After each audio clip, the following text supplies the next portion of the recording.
Looks like January, but it feels like football. We'll look at the forecast for the Big House and see what else is coming for Saturday and Sunday.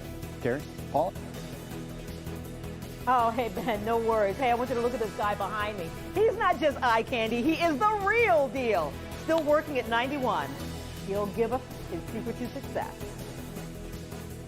Today's big witness in the impeachment hearings responds to the president's tweets sent about her during her testimony. Cracking down, Michigan's Attorney General unveils her plan to fight back against those annoying robocalls. Live from downtown Detroit, home of WDIV and Click on Detroit, Local 4 News First at 4 starts now. Good afternoon, I'm Karen Drew. We begin first at 4 with the historic impeachment hearings on Capitol Hill. The House of Representatives Public Committee hearing continued today with just one witness, the former United States ambassador to Ukraine.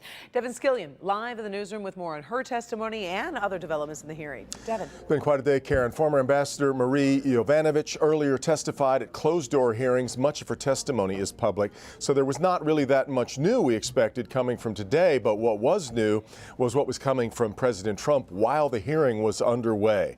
Ambassador Yovanovitch was removed from her post in Ukraine this past spring. Not uncommon for a president to replace an ambassador. Yovanovitch could not understand why the president's personal attorney, Rudy Giuliani, had loudly criticized her and why the president himself had spoken out against her.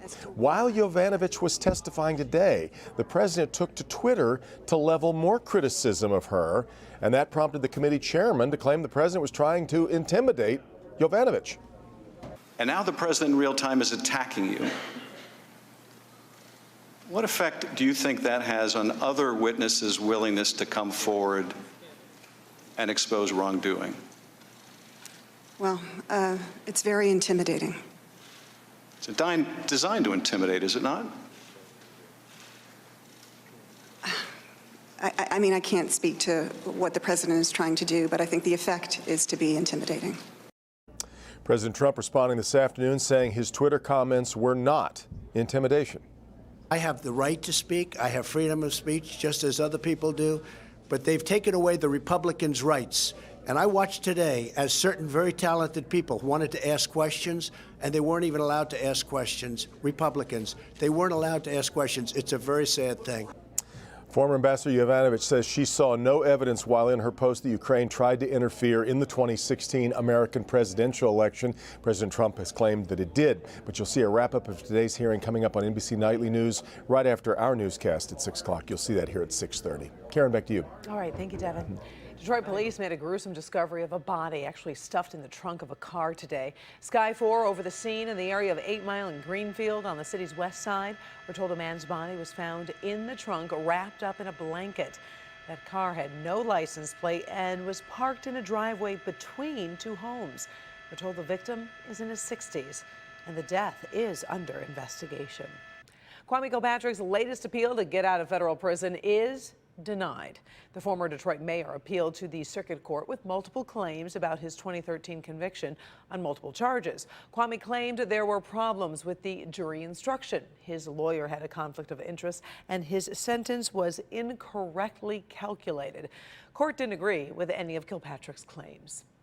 Attorney General Dana Nessel announcing plans to fight those annoying robocalls. So far this year, Michiganders have gotten 1.3 billion robocalls, so the AG is putting together what she's calling Michigan's robocall crackdown team. That team will focus on educating the public about robocalls, enforcing and strengthening laws, and developing a roadmap for other states. The FCC and the Better Business Bureau will also help with the crackdown. Well, we expect to learn if the UAW will approve a tentative contract with Ford tonight. That contract follows the pattern set by the UAW and GM. Now, it does include pay raises, keeps the same health care, and pathways for temporary workers to full-time jobs and pay. As part of the agreement, the Romeo engine plant will close. All votes are expected to be in by 7:30 tonight. The union is expected to ratify the deal. By this time tomorrow, we will know who holds the Paul Bunyan Trophy for another year. Michigan welcoming Michigan State into the Big House over in Ann Arbor, and they will kick it all off at noon, about 20 hours from now. So the big question, how is the weather going to cooperate or not? Let's bring in Ben for a look at what we are going to expect with folks going to the big game. Yeah, Karen, I suspect that this could be more of an issue for fans and players. They probably love a game like this. This is good old-fashioned Big Ten football. Temperatures not even to the freezing mark by the time we start the game. It's a noon kickoff. 29 degrees will barely hit 32 by the time that game wraps up. But if you are tailgating, keep in mind that those wind chills are going to be in the teens for much of the morning. Still have a lot of clouds over downtown Detroit, although those are starting to fade. So we will get some late sunshine in here, but it's not really going to help us. High temperatures mid-30s, and that's what we're expecting tomorrow. But for the rest of tonight, we will stay dry. Winds are going to be on the light side, but it is going to be cold. 20s all the way through midnight. We'll take a longer look at your weekend and see when the 40s finally show up. Don't forget to download our local forecasters app. It's got everything you need, and it's absolutely free in your app store by searching WDIV. Karen? In stories making news around the world at 4, the motive is still unknown for yesterday's fatal shooting at a Los Angeles area high school. Police don't yet know what prompted a 16-year-old Boy Scout to open fire as the school day started. 2 students were killed and 3 others wounded in the 16-second outburst before the shooter shot himself. One of the wounded is out of the hospital. The other 2 may be released this weekend. The shooter who shot himself is in critical condition at this hour. The verdict is in for Donald Trump advisor and self-proclaimed political dirty trickster Roger Stone. The federal court jury today found Stone guilty of all 7 charges against him, including witness tampering and making false statements. Those charges arose from the Robert Mueller investigation of Russian meddling in the 2016 election. Stone remains free on bond until his sentencing. That goes on in February. He could face up to 20 years in prison. The National Football League has reacted swiftly and forcefully to a brawl at the end of last night's game between the Cleveland Browns and Pittsburgh Steelers. So many people talking about this. The Cleveland defensive end Myles Garrett removes the helmet from Pittsburgh quarterback Mason Rudolph and hits Rudolph over the head with it. NFL today suspended Garrett through at least the end of the season and must speak with the commissioner's office before being reinstated. Bernie Smilovitz working this story, and he'll join us at 5 with more on that.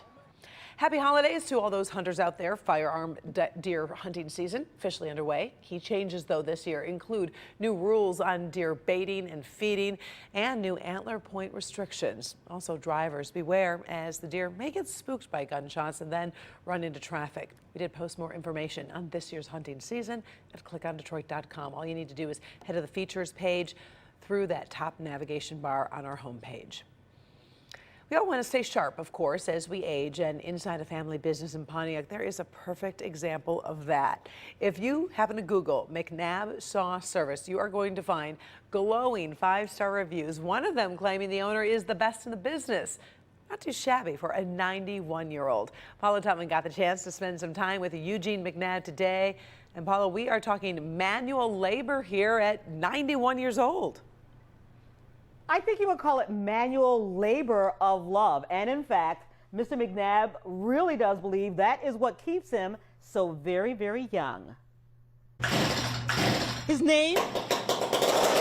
Eugene McNabb.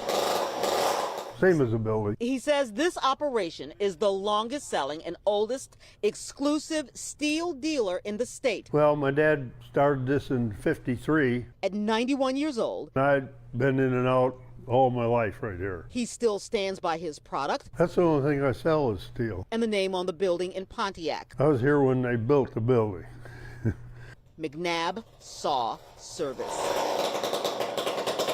He's been selling saws and yard machinery for as long as he can remember. You get old, you don't go very fast. And he says retirement is for old folks, not older folks. If they're not working, they're sitting out there in the mall or they're sitting in a donut shop. And that's not good for you. Or home watching TV. Growing older is a lucky side effect of life, but he says that doesn't have to be a showstopper. He very happily continues to work, usually solo, always happy to be here, even when he's not necessarily happy to be here. It makes me get up in the morning, and when I don't want to, and I come in here, even though the weather's bad or anything, I come in here. Because it's the being here that keeps him being here. I'll tell you why I work. Because people that go home and watch Channel 4 and this kind of stuff and sit there, they fall apart. If you want to live a decent life and a long life, you got to keep working. He was born the year Herbert Hoover became president. Flappers were queen, and the first transatlantic TV signal was broadcasted. He is sharp as a tack, no pun intended, working with sharp objects, dexterous, focused, expert. And did I mention Eugene McNabb is 91 years old? That's what my birth certificate says. What do you say? I feel 200.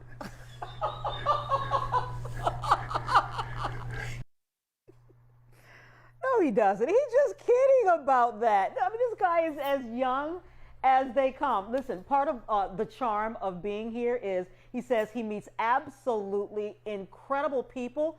I think really not understanding that he is the incredible one. And how about his choice of TV stations? You got to love that, right? I do love that, and such a wise man. I really appreciate that. I mean, I think it is. They say you got to keep moving, to stay healthy. Good advice. Use it or lose it. Yeah, that's right. All right, thank you, Paula, and thank you, Eugene. Ahead, first at 4, how you can get paid $1,000 just to sit and watch movies this holiday season. Plus, find out what researchers hope to learn in a big new study about dogs over the next 10 years. I don't take it lightly when you want to share your story. I hold people accountable, stand up for others, stop the bullying, and hopefully make positive